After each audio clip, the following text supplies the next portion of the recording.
ছোটবেলায় যদি আপনার অল্প স্বল্প টিভি দেখার অভ্যাস থেকে থাকে না, তাহলে এদেরকে আপনি অবশ্যই চেনেন। ভিটিভিতে বিকেলবেলা ওদের সিরিয়াল দেখে যে কি আনন্দটাই না পেতাম, এগুলো মুখে বলে বোঝানো যাবে না। আর আপনি যদি এদেরকে প্রথমবারের মতো দেখে থাকেন, তাহলে ধরিয়ে নিচ্ছি আপনার বয়স খুবই কম। এগুলোর অনুভূতি যে কতটা রঙিন, এটা কেবল তারাই বুঝতে পারবে যাদের জন্ম 2000 সালের আগে। আর যারা দেখেননি তাদের জন্য বলি, এগুলো আসলে আলিফ লায়লার যুগের গল্প। শুক্রবার সন্ধ্যা 7টা মানেই তখন ছিল আমাদের জন্য একটা ছোটখাটো ঈদের আনন্দের মতো।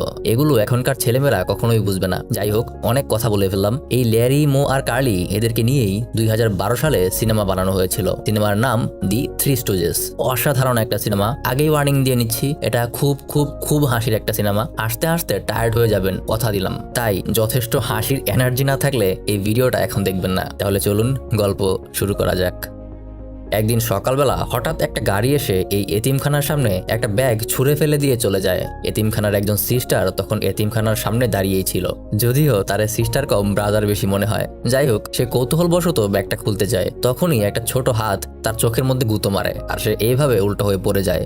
শব্দ শুনে এতিমখানার আরো একজন সিস্টার বাইরে আসে। সে দেখে দরজার সামনে ছোট্ট কিউট 3টা বাচ্চা বসে আছে। এরাই আমাদের সিনেমার 3 লেজেন্ড। কিছুক্ষণের মধ্যেই এতিমখানার অন্য সিস্টাররাও বাইরে বের হয়ে আসে। এমন 3টা কিউট বাচ্চাকে দেখে তারা খুবই খুশি হয়। তখন প্রত্যেকেই বাচ্চাগুলোকে নিজের কাছে রেখে দিতে চায়। তারপর 10টা বছর কেটে যায়, কিন্তু এখন প্রত্যেকেই বাচ্চাগুলো থেকে মুক্তি চায়। কোনোভাবে এদের অন্য কারো কাছে দিতে পারলেই যেন তারা বাঁচে। তো দুপুরবেলা সিস্টারদের প্রধান, যাকে সবাই মাদার সুপিরিয়র বলে ডাকে, সে বাচ্চাদেরকে আনার জন্য অন্য সিস্টারদেরকে বলে। কিন্তু একটা সিস্টারও সেই 3জনের ধারে কাছেও যেতে রাজি হয় না। তার মানে বুঝতেই পারছেন এরা এতদিনে কি পরিমাণ বিচ্ছু হয়ে গেছে। এদিকে দেখা যায় এরা ব্রাদারের মতো দেখতে সিস্টারটাকে দাঁতের অপারেশনের নাম করে তাকে স্ট্রেচারে বেঁধে তার উপর উল্টাপাল্টা চিকিৎসা চালাচ্ছে। তার অপারেশনের আগে তাকে অজ্ঞান করার জন্য তারা তাকে মাথায় হাতুড়ি দিয়ে বাড়ি দেয়। কিন্তু তখনই মাদার সুপিরিয়র নিজেই তাদেরকে দুপুরের খাবারের জন্য ডাকতে আসে। সিচুয়েশনটা হ্যান্ডেল করার জন্য তারা সেই সিস্টার সহই টেবিলটাকে উল্টো করে দেয় এবং সাথে সাথে নিজেদের অবস্থা পাল্টে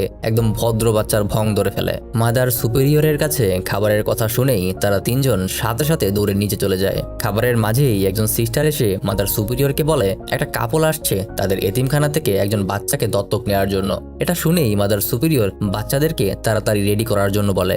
কিন্তু অন্য সিস্টাররা বলে এই 3 বাচ্চা তাদের জীবন অতিষ্ঠ করে রেখেছে, তাই তাদের 3জনকে বাদ রেখে বাকিদেরকে লুকিয়ে রাখলে সেই কাপল হয়তো এই 3জন থেকে অন্তত একজনকে নিয়ে যাবে, তাতেও তাদের যন্ত্রণা কিছুটা হলেও কমবে। কিন্তু মাদার সুপিরিয়র তাদের প্রস্তাবে রাজি হয় না। তখনই সেই ব্রাদারের মতো দেখতে সিস্টারটা এসে তার লাগেজ টাগেজ নিয়ে বলে সে এই এতিমখানা ছেড়েই চলে যাবে। এই 3 বাচ্চার অত্যাচার সে আর নিতে পারবে না। বাধ্য হয়েই মাদার সুপিরিয়র তাদের প্রস্তাবে রাজি হয় এবং সকল বাচ্চাদেরকে লুকিয়ে রেখে শুধু সেই 3জনকেই বাইরে রাখে। কিছুক্ষণ পর সেই কাপল আসে, এদের নাম মিস্টার অ্যান্ড মিসেস হার্টার। তাদের সামনে এই 3জন নর্মাল বাচ্চার অংভং করে সেই কাপলটাকে ইমপ্রেস করার চেষ্টা করতে থাকে। কাপলটা তাদের এই ভংচং দেখে বলতে থাকে কি কিউট বাচ্চা। কিন্তু তখনই লুকিয়ে রাখার পরও কিভাবে যেন একটা বাচ্চা বাইরে চলে আসে। এই বাচ্চাটার নাম টেডি। সিচুয়েশনকে সামাল দিতে মাদার সুপিরিয়র এই 3জনের সাথেই টেডিকে লাইনে দাঁড় করিয়ে দেয়। মিস্টার অ্যান্ড মিসেস হার্টার অনেক চিন্তা ভাবনা করার পর তারা ঠিক করে তারা এই বাচ্চাটাকে নিয়ে যাবে। ওই দেখো, কথা বলতে বলতে এদের সঠিক পরিচয় করিয়ে দেওয়া হয়নি। এই চুল ছোট মোটা বাচ্চাটার নাম কার্লি, কোকড়া চুলওয়ালা সেমিটাকু বাচ্চাটার নাম ল্যারি এবং রাউন্ড কাট চুলওয়ালা এই বাচ্চাটার নাম মো। তো মোকে চয়েস করার পর মো আনন্দে তাদের জড়িয়ে ধরে এবং হার্টার কাপলের সাথে চলে যাওয়ার প্রিপারেশন নেয়। কিন্তু কার্লি, ল্যারি এবং মো তারা নিজেরা একদম 3 ভাইয়ের মতো। আকাম কুকাম যাই করুক না কেন তারা সবসময় একসাথেই থাকে। হুট করে এভাবে আলাদা হয়ে যাচ্ছে দেখে বাকি 2জন খুবই ইমোশনাল হয়ে পড়ে। কিছুক্ষণ নিজেদের ইমোশনাল টাইম পার করে মো এই কাপলটার সাথে গাড়িতে করে চলে যেতে থাকে। গাড়িতে যাওয়ার সময় মিসেস হার্টার মোকে বলে আজ থেকে তুমি আমাদের ছেলে হিসেবে আমাদের জীবনে জন্ম নিলে, তার মানে আজ আমাদের কাছে তোমার জন্মদিন। বলো তুমি তোমার জন্মদিনে কি গিফট চাও। মো তখন মিসেস হার্টারের কানে কানে বলে সে তার বাকি 2 বন্ধুকেও তার সাথে নিয়ে যেতে চায়। কিন্তু মিস্টার অ্যান্ড মিসেস হার্টার তার কথা রাখতে চায় না। মো তাদেরকে অনেক রিকোয়েস্ট করে সে তার একার খাবার 3জনের সাথে ভাগ করে নেবে আর তাদেরকে স্কুলেও ভর্তি করতে হবে না, তবুও তারা যেন বাকি 2 বন্ধুকে তার সাথে নিয়ে যায়। তখন মিস্টার অ্যান্ড মিসেস হার্টার বুঝতে পারে তারা 3জন এতদিন ভাইয়ের মতো ছিল। মোকে একা নিয়ে গিয়ে তারা আসলে তাদেরকে আলাদা করে ফেলছে। এই ব্যাপারটা তাদের খারাপ লাগতে থাকে। তারপর আবার তারা এতিমখানায় ফিরে যায়। কি ভাবছেন বাকি 2জনকেও নিয়ে যাবে? আমিও এটাই ভেবেছিলাম, কিন্তু হয় উল্টা। তারা মৌকে রেখে সেই 4 নম্বর বাচ্চাটা টেডিকে নিয়ে যায়। মৌ চলে গেছে দেখে এতিমখানার সিস্টাররা একটু হাফ ছেড়ে বেঁচেছিল। যাক, অন্তত একটা তো কমছে। তাদের সেই আশা ভরসা একদম ধ্বংস হয়ে গেল। এদিকে সে ফিরে আসায় বাকি দুজন তো খুবই খুশি। তারা জিজ্ঞাসা করে কেন সে ফিরে এলো। সে তাদেরকে বলে তাদের বাসায় আসলে অনেক কাজ, সেখানে গেলে তারা তাকে দিয়ে সারাদিন কাজই করাবে, তাই সে চলে এসেছে। মানে সে তাদেরকে সত্যি কথাটা বলে না যে সে আসলে তাদেরকে নিতেই ফিরে এসেছিল। তো এইভাবেই এতিমখানার মাঝেই তাদের আরো 25 বছর কেটে যায়। মৌ, লেরি, কার্লি এখন অনেক বড় দামড়া ছেলে হয়ে গেছে। কিন্তু যত বড়ই হোক তাদের অংভং আর শয়তানি কাজ কারবার কিছুই কমেনি। যেমন এখন তাদেরকে এতিমখানার বিল্ডিং এর কিছু মেরামতের কাজ দেওয়া হয়েছে। কিন্তু এই শয়তানগুলা কি করছে, তারা ঘরের ভেতর ঢুকে একটা টেপ রেকর্ডারে কাজ করার সাউন্ড ছেড়ে দিয়ে ওইখানেই একটা বিছানা বানিয়ে ঘুমিয়ে গেছে। বাইরে থেকে সিস্টাররা মনে করছে যেমন শব্দ আসছে ছেলেগুলো হয়তো খুব খুব কাজ করছে। তারপর ব্রাদারের মতো দেখতে সিস্টারটা ভেতরে গিয়ে দেখে এই অবস্থা, যে আসলে তারা ঘুমাচ্ছে। সে রেগে গিয়ে এমনি এক বাড়ি দিয়ে তাদের বিছানার 12টা বাজিয়ে দেয়। তারপর তাদের উপর কতক্ষণ চিল্লাপাল্লা করে। তারপর তাদেরকে এতিমখানার ছাদের উপর ঘন্টাটা ঠিক করতে পাঠায়। তো তারা ছাদে ওঠার জন্য মই আনে। মই দিয়ে মৌ আর লেরি ছাদে ওঠে এবং কার্লিকে পাঠায় একটা অটোমেটিক মেশিনের করাত আনার জন্য। লেরি আর মৌ কাজ করতে করতে নিজেদের মধ্যে সবসময় যেমন করে আর কি তেমন ভাবেই মারামারি শুরু করে দেয়। এদিকে কার্লি তার করাত নিয়ে চলে এসেছে, কিন্তু এক হাতে করাত নিয়ে সে মই বিয়ে উঠতে পারে না। তাই করাতটাকে কোমরে ঝুলিয়ে নিয়ে সে মই বিয়ে উঠতে থাকে। এই পাগল তার করাতটাকে চালু করে রেখেই উপরে উঠতে থাকে। এর ফলে হয় কি, উপরে ওঠার সময় মইয়ের একটা একটা করে স্টেপ কাটতে থাকে। উপরে উঠে গিয়ে তারা একসাথে কাজ করে আর মাঝে মাঝে তাদের নিজেদের স্টাইলে মারামারি করে।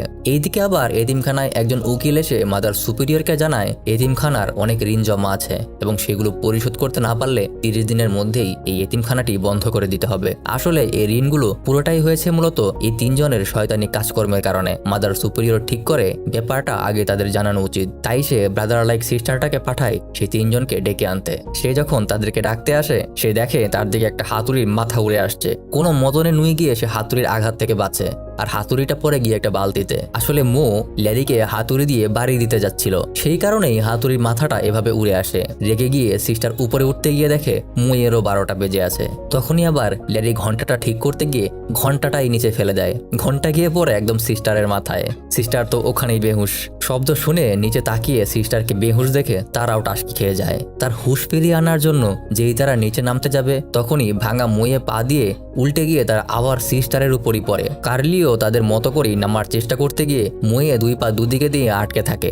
লেরি এবং মৌ তাড়াতাড়ি সিস্টারকে নিয়ে সরে যেতে গিয়ে আবার সিস্টারের মাথায় বাড়ি লাগায়। কার্লিও এদিকে ততক্ষণে ব্যালেন্স করতে না পেরে সরাসরি সিস্টারের উপরে এসে পড়ে। এটাকেই বলে মরার উপর খাড়ার ঘা। এমনি এই মহিলা আধমরা, এখন মনে হয় ফুল মরাই হয়ে যাবে। এখন বুঝতেছি কেন এই মহিলা লাগেজ নিয়ে ছোটবেলা এতিমখানাটাই ছাড়তে চাইছিল। কি ভাবছেন অত্যাচার শেষ? না না, সিস্টারের হুঁশ ফিরিয়ে আনার জন্য লেরি বালতি থেকে পানি ছুঁড়ে মারে। কিন্তু এই বালতির মধ্যে কি ছিল মনে আছে? হ্যাঁ, সেই হাতুড়ির মাথাটা। তাই সাথে সাথে সেটা গিয়ে সিস্টারের মুখের উপর পড়ে। তখন লেরি বলে, হে পানিতে কত আয়রন, এত আয়রনওয়ালা পানি আমরা খাই, হাই হাই। বোঝান অবস্থা। তো অনেক চেষ্টা করার পরেও সিস্টারের জ্ঞান আনতে না পেরে সিস্টারকে রেখেই মাদার সুপিরিয়র সাথে তারা দেখা করতে যায়। কিন্তু এই বদের হাড্ডিগুলো কোথাও গেলেও এত ভদ্রভাবে যায় না। যাওয়ার সময়ও তারা উকিলকে এইভাবে সিস্টারদের উপর ফেলে দিয়ে যায়, কিন্তু তারা সেটা খেয়ালও করে না। তারা পেছন ফিরে দেখে উকিলটা সিস্টারদের উপর গড়াগড়ি খাচ্ছে। তারা বলে উকিল বেটা আমাদের সিস্টারদের সাথে বদমাইশি করছে। তারা 3 জন মিলে তাকে সেই রকম একটা ধুলাই দিতে শুরু করে। এদের মায়ের আবার যেমন তেমন মায়ের না, এদের মায়ের হয় খুবই ইউনিক। এই যেমন তারা ভদ্রলোকের শার্ট উঁচু করে তার বগলের লোম টেনে ছিঁড়ে ফেলে। তখন মাদার সুপিরিয়র এসে তাদেরকে থামায়। তারপরে এতিমখানার সকলকে ডেকে এনে 30 দিনের মধ্যে যে এতিমখানাটা বন্ধ হয়ে যাবে এটার কথা সবাইকে জানায়। তখন এই 3 জন জিজ্ঞাসা করে এতিমখানাটাকে বাঁচাতে হলে কি করতে হবে। উকিল বলে $8,30,000 লাগবে, নইলে এই এতিমখানাটা বাঁচানো যাবে না। তারা 3 জন বলে তারা যে করেই হোক এই 30 দিনের মধ্যেই $8,30,000 তারা উপার্জন করে এনে দেবে। তারপর তারা সকল বাচ্চাদেরকে বিদায় জানিয়ে 3 জনের স্পেশাল একটা সাইকেল নিয়ে বের হয়ে যায় সেই $8,30,000 টাকা জোগাড় করার জন্য। যাওয়ার আগে মাদার সুপিরিয়র তাদের হাতে চলার জন্য অল্প কয়েকটা টাকাও দিয়ে দেয়। তারপর সাইকেলে উঠে ওয়েট করতে থাকে কোনো বড় গাড়ি আসার জন্য, কারণ তারা অলস, তারা পেডেল মেরে যাবে না, তারা অন্য গাড়ির সাহায্য নিয়ে যাবে। তো কিছুক্ষণ পর একটা ট্রাক দেখে দেখে মো সাইকেলের সঙ্গে আগে থেকেই বেঁধে রাখা একটা নোঙ্গর ঘুরিয়ে গাড়ির সাথে আটকানোর জন্য ছুঁড়ে মারে। তারপর হয় এটা, মানে ছাগলগুলা দড়িটার সামনে না বেঁধে বাঁধছিল পেছনে, তাই এমনি রাস্তায় ছেঁচড়ায় যেতে থাকে। এইদিকে ছোটবেলায় মোয়ের বোতলে নিয়ে যাওয়া টেডি এখন অনেক বড় হয়ে গেছে। সে এখন নিজের ব্যবসাপাতি করে অনেক বড় লোক। কিন্তু টেডির বউ লিডিয়া আবার একদমই ভালো না। সে টেডির বন্ধু ম্যাকের সাথে পরকিয়া করে। এখন সে ম্যাককে নিয়ে প্ল্যান করছে কিভাবে টেডিকে খুন করে তার টাকা পয়সা নিয়ে ম্যাকের সাথে পালিয়ে যাওয়া যায়। এখন তারা নিজেরা তো সরাসরি খুন করতে পারবে না, তাহলে ধরা পড়ে যাবে, তাই খুনটা অন্য কাউকে দিয়ে করাতে হবে। এদিকে বাসার নিচেই ল্যারি, কার্লি এবং মো ঢোল বাজিয়ে নিজেদের বেকারত্বের কথা মানুষকে জানাচ্ছিল। তারা গলায় একটা লিফলেট ঝুলিয়ে রাস্তায় ঘোষণা দিয়ে বেড়াচ্ছে যে তারা 8,30,000 টাকার জন্য এক মাস যে কোনো কাজ করতে রাজি আছে। মানে বোঝন অবস্থা, এক মাসে 8,30,000 টাকার কাজ মানে কোথায় পাওয়া যায়, আমি নিজে করব। তো যাই হোক, তাদের এই উদ্ভট কর্ম উপর থেকে লিডিয়া আর মেক দেখেই বুঝতে পারে এই তিনজন আসলে মাথা মোটা, বোকা আর গাধা ছাড়া কিছুই না। তারা চিন্তা করে তাহলে এদেরকে দিয়েই তারা লিডিয়ার স্বামী অর্থাৎ টেডিকে খুন করতে পারে। যেই ভাবা সেই কাজ। তারা সাথে সাথে নিচে নামতে থাকে এই তিনজনকে দিয়ে খুনটা করিয়ে নেওয়ার জন্য। এদিকে ল্যারি রাস্তার পাশে একটা মেকানিক্যাল তীর ধনুক দেখতে পেয়ে সেটাকে চেক করার জন্য তীরটা নিয়ে আকাশে তীর মারে। এভাবে কিছুক্ষণ রাস্তায় ঘোরাঘুরি করে কিছুই কাজ না পেয়ে তারা নিজেদের মধ্যেই নিজেদের স্টাইলে মারামারি শুরু করে দেয়। তখনই লিডিয়া আর মেঘ তাদের সামনে গাড়ি নিয়ে আসে। লিডিয়া তাদেরকে বলে যদি তারা তাদের একটা কাজ করে দেয় তাহলে তারা তাদেরকে $8,30,000 দেবে। এই কথা শুনে তারা খুব আগ্রহ নিয়ে জানতে চায় যে আসলে কাজটা কি। লিডিয়া বলে তাদেরকে তার স্বামীকে খুন করতে হবে। এই কথা শুনে তারা ঘাবড়ে যায় এবং তাকে রিজেক্ট করে দেয়। কিন্তু লিডিয়া বলে তার স্বামী আসলে এমন একটা অসুখে আক্রান্ত যেটা কোনোদিনও ভালো হবে না। প্রতিদিন তার কষ্ট বেড়েই চলেছে। বেঁচে থেকে এভাবে কষ্ট পাওয়ার চেয়ে তার মরে যাওয়া ভালো। তখন ম্যাক গাড়ি থেকে বের হয়ে এসে বলে সেই আসলে লিডিয়ার স্বামী এবং সে নিজেই এটা চায়, কারণ বেঁচে থাকলে তাকে প্রতিদিন যন্ত্রণার মধ্যে দিয়ে যেতে হবে। এই কথা শুনে বোকার দলগুলো সাথে সাথে রাজি হয়ে যায়। তারপর ম্যাক তাদেরকে বলে তোমরা আমাকে আমার রুমে ঢুকে ঘুমের মধ্যে মেরে ফেলবে এবং কোনোভাবেই লাইট অন করবে না, কারণ আমি মরার আগে সারপ্রাইজ পেয়ে মরতে চাই। এই কথা শুনে তারা তিনজন হাসতে থাকে। তখন কার্লি হুট করে ম্যাককে ধাক্কা দিয়ে একটা বাসের সামনে ফেলে দেয়। এই বাস থেকে ধাক্কা খেয়ে ম্যাক উড়ে গিয়ে আরেকটা গাড়ির নিচে পড়ে। তারপর চরকির মতো 2 মিনিট ঘুরে আলু ভর্তা হয়ে যখন বের হয়ে আসে তখন তার উপর দিয়ে আরেকটা ছেলে চলে যায়। লোকটার কপাল কতটা খারাপ দেখেন। আবার ঠিক তখনই ল্যারির আকাশে ছুড়ে দেওয়া সেই তীরটা এসে তার পায়ের মধ্যে ঢুকে যায়। এদিকে লিডিয়া তার পরকীয়া প্রেমিকের এই বেহাল দশা দেখে তার তো অবস্থা খারাপ। এমনটা তো সে কখনোই আশা করেনি। সে চিৎকার করে তাদেরকে জিজ্ঞাসা করে তারা এমনটা কেন করলো। কার্লি বলে সে বলেছিল সে সারপ্রাইজ পেতে চায়, তাই তাকে একটু সারপ্রাইজ দিলাম। সে বুঝতে পারে সে ভারী পাগলের পাল্লায় পড়েছে। তাদের থেকে বাঁচার জন্য সে তাড়াতাড়ি গাড়ি নিয়ে চলে যায়। কিন্তু এরা কি আর সহজে পিছু ছাড়ার পাত্র? এতিমখানার সকল সিস্টাররা 25 বছরেও তাদের মানুষ করতে পারে নাই। তারা লিডিয়ার গাড়ির পেছনে ধরে স্লাইড করে তার সাথে বাড়ি চলে আসে। লিডিয়া গাড়ি থেকে নেমেই তাদেরকে দেখে টাসকি খেয়ে যায়। সে জিজ্ঞাসা করে তারা কেন এখানে এসেছে। তারা বলে তাদের 8,30,000 টাকা নেওয়ার জন্য তারা এসেছে। তখনই বাড়ির কেয়ারটেকার বাইরে চলে আসে এবং লিডিয়াকে বলে আপনার স্বামীর বন্ধু মিস্টার ম্যাকের গুরুতর বাস অ্যাক্সিডেন্ট হয়েছে। লোকজন তাকে হাসপাতালে ভর্তি করেছে। সে এখনো বেঁচে আছে, তবে অবস্থা খুব খারাপ। এই বলে সে চলে যায়। সাথে সাথে এই তিনজনও আসে টাকা চাইতে। লিডিয়া তাদেরকে চর মেরে বলে আমার স্বামী মারাই যায়নি, যে হাসপাতালে আছে এবং বেঁচে আছে, তোমাদের কাজ হয়নি, তোমরা চলে যাও। এই বলে সে তাদেরকে মেরে বাড়ি থেকে বের করে দেয়। তারপর তারা প্ল্যান করে তারা আবার ট্রাই করবে। এবার যেহেতু সে হাসপাতালে আছে এবার তাকে মারা আরো সহজ হবে। তাই তারা হাসপাতালে গিয়ে ম্যাককে খুঁজতে শুরু করে। কিন্তু হাসপাতালের রিসেপশন মহিলা তাদেরকে বলে ভিজিটিং টাইম শেষ হয়ে গেছে, আবার পরের দিন আসার জন্য। এবার তারা ভাবতে থাকে যে এখন কি করা যায়। হঠাৎ তাদের সামনে কয়েকটা ডাক্তার আর নার্সকে একটা রুমে ঢুকতে দেখে তাদের মাথায় আইডিয়া আসে ডাক্তার এবং নার্স সেজে তারা নিজেরাও মেঘের রুমে যেতে পারে। সাথে সাথে তারা সেই রুমটাতে ঢুকে ডাক্তার আর নার্সদের মেরে তাদের কাপড় নিয়ে ম্যাককে খুঁজতে থাকে। কিন্তু বেশিক্ষণ তারা ঘোরাঘুরি করতে পারে না। কিছুক্ষণের মধ্যেই রিসেপশন মহিলাটা তাদেরকে চিনে ফেলে। তাদেরকে দেখেই তিনজন পালাতে শুরু করে। তারা দৌড়ে গিয়ে একটা বাচ্চা রাখার রুমে ঢুকে পড়ে। সেখানের একজন নার্স তাদেরও নার্স মনে করে বাচ্চাদের ডাইপারগুলো চেঞ্জ করতে বলে। তারপর ডাইপার চেঞ্জ করতে গিয়ে তারা যে কি কাণ্ডটাই না করে আপনি না দেখলে বুঝবেন না। এদিকে বাচ্চাগুলাও এক একটা বদের হাড্ডি। এরা খালি সারাদিন শুশু করে বেড়ায়। কার্লিকে রীতিমতো হিসু দিয়ে গোসল করিয়ে ফেলে। এইভাবে কথায় কথায় তার আবার মারামারি শুরু করে দেয়। কিন্তু এইবার মারামারির অস্ত্রটা থাকে বাচ্চাদের হিসু। বাচ্চাগুলোকে তারা বন্দুকের মতো ব্যবহার করতে শুরু করে। একজন আরেকজনের দিকে হিসু বোমা নিক্ষেপ করতে থাকে। কিছুক্ষণ পর সেই অর্ডারকারী নার্সটা সেখানে আসতেই তার আবার সেখান থেকে পালিয়ে যায়। সৌভাগ্যবশত তারা এবার ম্যাকের রুমটা খুঁজে পায়। ভেতরে যেন কেউ আসতে না পারে এজন্য দরজা বন্ধ রাখতে মু একটা আস্ত বডি প্লাস্টার করা মানুষকে দরজার সামনে এনে রেখে দেয়। এদিকে ম্যাক এই তিনজনকে দেখেই বুঝতে পারে আজ আর তার রক্ষা নেই। তার কপালে এবার মরণ নিশ্চিত। তাই সে প্লাস্টারের ভেতরেই লুকানোর চেষ্টা করে। কিন্তু এরা তিনজন এটা বুঝে ফেলে। মো তখন কার্লির কাছ থেকে একটা ছোট ডাইনামাইট জ্বালিয়ে সেটা প্লাস্টারের ভেতরে রেখে দেয়। যথারীতি ম্যাকের 12টা বেজে যায়। যায় সে তার কয়লা পোড়া চেহারা নিয়ে নার্স নার্স বলে চিৎকার করতে থাকে। ম্যাক এখনো মরে নাই দেখে মো তাকে বালিশ চাপা দিয়ে মারতে চায়, কিন্তু ম্যাক বলে তাকে আর মারার দরকার নেই, কারণ তার অসুখটা ভালো হয়ে গেছে। তখনই দরজায় কেউ নক করতে থাকে। দেখা যায় রিসেপশন মহিলাটা পুলিশ নিয়ে এসেছে সেই তিনজনকে খুঁজতে। তখন তারা এইভাবে লুকিয়ে ভং ধরে থাকে, কিন্তু শেষ পর্যন্ত ধরাও পড়ে যায়। সাথে সাথে আবার দৌড়ে সেখান থেকে পালাতে থাকে এবং পুলিশও তাদের পিছু করতে থাকে। কিছুক্ষণের মধ্যেই তারা পুলিশকেও নাস্তানাবুদ করে ফেলে। পুলিশের জ্ঞান ফেরানোর জন্য একটা গরম ইস্ত্রি নিয়ে তারা পুলিশকে ইলেকট্রিক শক দেওয়ার চেষ্টা করে। গরম ইস্ত্রির শক খেয়ে পুলিশের বুক একদম পুড়ে ছারখার হয়ে যায়। সে মমির মতো উঠে চিৎকার শুরু করে। তারা তিনজন আবার পালিয়ে যায়। শেষ পর্যন্ত তারা হাসপাতালে ছাদে গিয়ে পৌঁছায়, কিন্তু ছাদ থেকে আর পালানোর কোনো রাস্তা নেই। তারা ছাদ থেকে একটা পাইপ নিয়ে নিচে ঝাঁপ দেয়। সেই পাইপ ছিঁড়ে গেলেও সৌভাগ্যজনকভাবে তারা বেঁচে যায়, কিন্তু পরে গিয়ে একদম টেডির সামনে। টেডিকে তারা না চিনলেও টেডি তাদেরকে দেখেই চিনে ফেলে। তাদের মধ্যে বেশ কিছুক্ষণ কথাবার্তা হয় এবং যাওয়ার সময় টেডি তাদের একটা ছবি তুলে নিয়ে যায়। টেডি চলে যাওয়ার পর তাদের মনে হয় মাদার সুপিরিয়র আসার সময় তাদেরকে কিছু টাকা দিয়েছিল। তারা সেইগুলি বের করে ভাবে এই টাকা দিয়ে তারা মাছের ব্যবসা করবে। মাছের ব্যবসা করে তারা 20 দিনে বড়লোক হয়ে যাবে এবং এতিমখানার সব টাকা শোধ করে দেবে। এদিকে টেডি বাসায় গিয়ে তার বউ লিডিয়াকে বলে যে তার আজকে এতিমখানার 3 বন্ধুর সাথে দেখা হয়েছিল। এই বলে সে লিডিয়াকে তাদের ছবিটা দেখায়। ছবি দেখে তো লিডিয়ার অবস্থা খারাপ। যদি টেডি কিছু জেনে যায় তাহলে তো বিপদ। একে তো সে তারই বন্ধু ম্যাকের সাথে পরকিয়া করে, তার উপর সে তাকে মারারও প্ল্যান করছে। লিডিয়া ভেবাচেকা খেয়ে দাঁড়িয়ে থাকে। এইদিকে তারা তিনজন সরকারি মাছের খামার থেকে মাছ তুলে একটা গল্ফ খেলার মাঠ জুড়ে সেগুলোকে শুকিয়ে শুটকি বানানোর চেষ্টা করছে। কিছুক্ষণ পর মাঠে যখন গল্ফ খেলার লোকেরা আসে তখন তারা তাদেরকে চলে যেতে বলে, কিন্তু তারা যেতে না চাইলে সেখানে পুলিশ আসে। পুলিশও আবার যেন তেন কোনো পুলিশ না, আসে সেই পুলিশটা যার বুকের উপর ইস্ত্রি দিয়ে তারা গরম ছ্যাঁকা দিয়ে এসেছিল।